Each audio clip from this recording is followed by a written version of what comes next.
UP की चुनावी जंग में BJP, Samajwadi party, Congress, BSP के अलावा कई छोटे दल भी हुंकार भर रहे हैं। लेकिन अब तक के चुनाव प्रचार में बड़ी लड़ाई सिर्फ सीएम योगी और अखिलेश यादव के बीच ही नजर आ रही है।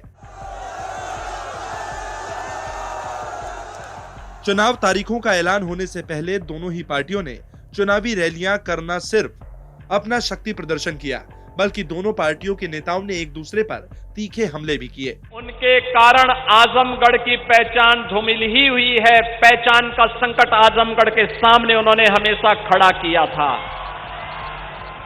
बीजेपी के खिलाफ अपनी ताकत बढ़ाने के लिए इस बार अखिलेश यादव अलग अलग समुदाय की ओर रिझाने की कोशिश कर रहे हैं। लेकिन इस दौरान एक खास बात नजर आई, वो ये कि अखिलेश ने सूबे के 20% मुस्लिम समुदाय के बीच पैठ बनाने के लिए कोई खास मशक्कत नहीं की है।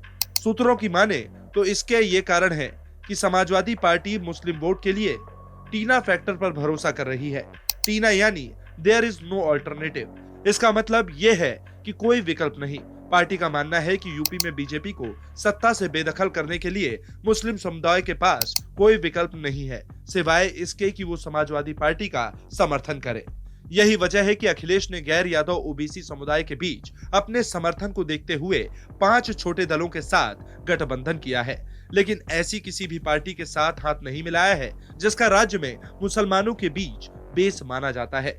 यहाँ तक कि उन्होंने मुस्लिम वोट पर नजर गड़ाए ओवैसी की एआईएमआईएम से भी हाथ मिलाने से इनकार कर दिया। इसके पीछे पार्टी की रणनीति ये है कि चुनाव से पहले वो मुस्लिम मुद्दों पर खुलकर इसलिए बात नहीं कर रहे क्योंकि इससे बीजेपी के पक्ष में हिंदू मतदाताओं के बीच सांप्रदायिक ध्रुवीकरण होने का डर है।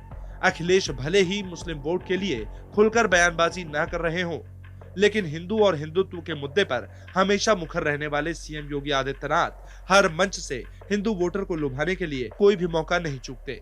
एक कार्यक्रम में तो उन्होंने यहाँ तक कह दिया कि इस बार यूपी का चुनाव 80 बनाम 20% के बीच होगा।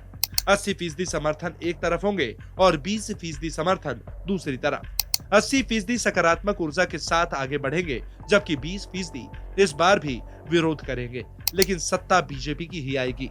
हालांकि विरोधियों को योगी का यह बयान नागवार गुजरा और इसे 2 संप्रदायों को बांटने वाला करार दिया। कांग्रेस नेता उदित राज ने अपने ट्वीट में लिखा, सीएम योगी ने कहा है कि उत्तर प्रदेश का चुनाव 80% वर्सेस 20% मुस्लिम होगा। मंडल का विरोध करते समय ओबीसी हिंदू नहीं थे क्या? वोट के लिए हिंदू बना रहे हो? सीएम योगी सोचते हैं कि दलित पिछड़ों में दिमाग नहीं है और इनके कहने से ये 80% फॉर्मूले में मुसलमानों के खिलाफ एक हो जाएंगे। क्या इनकी हकमारी मुसलमान करते हैं? बीजेपी वोट के लिए 80% हिंदू को मुसलमानों के खिलाफ करना चाहती है। बिना रोटी बेटी के संबंध के कैसे कर लोगे?